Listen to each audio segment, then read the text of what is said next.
So last week I talked about obsessive compulsive disorder and how that is a disorder defined by obsessions and compulsions that usually the person doesn't feel that they can control.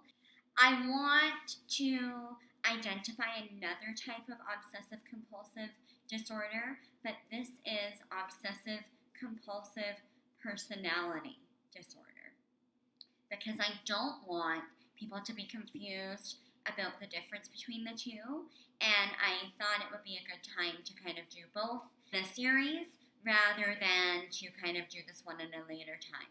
So, as with my OCD description, I am going to read from the DSM again. This is just because I like to really be clear on the criteria. The DSM is the diagnosing manual that we use in mental health. So, obsessive compulsive personality disorder is defined in the DSM as a pervasive pattern of preoccupation with orderliness, perfectionism, and mental and interpersonal control. So that means kind of controlling and having power over interactions with other people and how they go. It then says at the expense of flexibility, openness, and efficiency. So that kind of means people who have this disorder are not easily swayed from doing things the way that they feel they should be done. It begins by early adulthood and presents in a variety of different contexts, so different environments that it shows up in. And to be classified as someone with this personality disorder, you have to meet 4 or more of the following criteria. So I'm going to read all of the criteria. There are 8 in total. So number 1 is preoccupied with details, rules, lists, order, organization, or schedules to the extent that the major point of the activity is lost. So that means they're so focused on the structure of how things are done, they kind of lose the purpose or even the enjoyment in doing them. Number 2 shows perfectionism that interferes with task completion.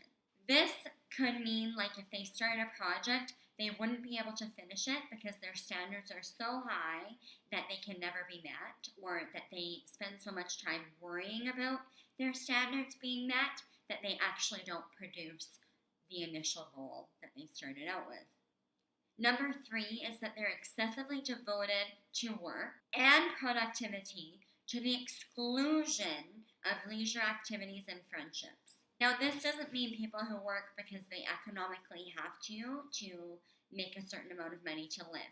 These are people who work because they love working and they feel that they have to be productive at all times, that this productiveness is more important than their family or their social relationships. Number 4, they're over-conscientious, scrupulous, and inflexible about matters of morality, ethics, and values. So what this means is that it can't be accounted for by kind of a religious belief or a cultural view. These people just have very unbending ideas about how the world should be and ethically what's right and wrong. Number 5 is a little bit like hoarding, but they're unable to discard or throw out worn out or worthless objects, and quite often these objects don't have sentimental value, so that is a sign of OCPD. It's not necessarily that they're compulsed not to throw them out, but they just don't throw things out. Number 6, they don't like to delegate work or tasks to other people unless these people submit to exactly their way of doing things. So they don't like sharing tasks unless they're done exactly in their way the person with OCPD expects them to be done. This falls back into their lack of flexibility and the fact that they're very inflexible thinkers. Number 7 links in a little bit into this hoarding and keeping worn out items. They adopt a miserly spending style towards both themselves and others. Money is viewed as something to be hoarded for future emergencies. So they hoard money, they won't spend money, and they view money as a commodity to be kind of stored up. So that's what miserly means. Miserly is someone who won't spend money on things. They're kind of very cheap people. You won't see them replacing a lot of items that they own or buying kind of new things because they're too busy hoarding the money that they make and putting it away for a rainy day, so to speak. Number 8 is that they show rigidity and stubbornness. And I think this falls under all of the categories we have discussed. People with OCPD are very rigid in their thinking style, and I want to kind of just differentiate that OCPD and OCD are different. The difference usually in diagnosing is that OCPD causes significantly less of a clinical anxiety than OCD. People with OCD describe it as being very intrusive, very anxiety provoking, and there are, like I say, these rituals that have to be performed.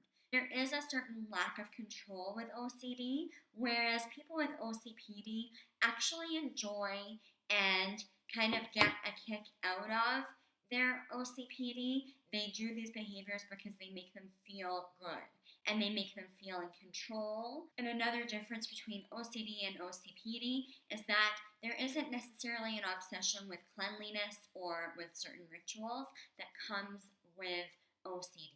If you are trying to figure out the difference, I always recommend seeing a mental health professional who can help you do that, but those are some of the characteristics. If it's less intrusive for you, if it's more about kind of like this miserliness, this hoarding and workaholism that you're experiencing, then the likelihood may be that you have OCPD, not OCD. Interesting fact is that 1 in 100 people are diagnosed with OCPD, and it's twice as likely to be diagnosed in men. OCPD can be worked on in group settings, as with many personality disorders. That is probably the best treatment, in my opinion, and in the general opinion of most mental health therapists and people in this field. I don't believe that personality disorders are necessarily unchangeable or that they can't be worked on. I recently made another video on narcissistic personality disorder, highlighting those criteria as well. So I think the main thing is knowledge is power. Understanding the criteria and understanding why maybe you're enacting some of these behaviors can help to improve them and also to help you get better from this OCPD. Thanks so much for watching. As usual, you guys, it's always great to make videos. Don't forget to subscribe to our channel. Check out our links below. Thanks so much.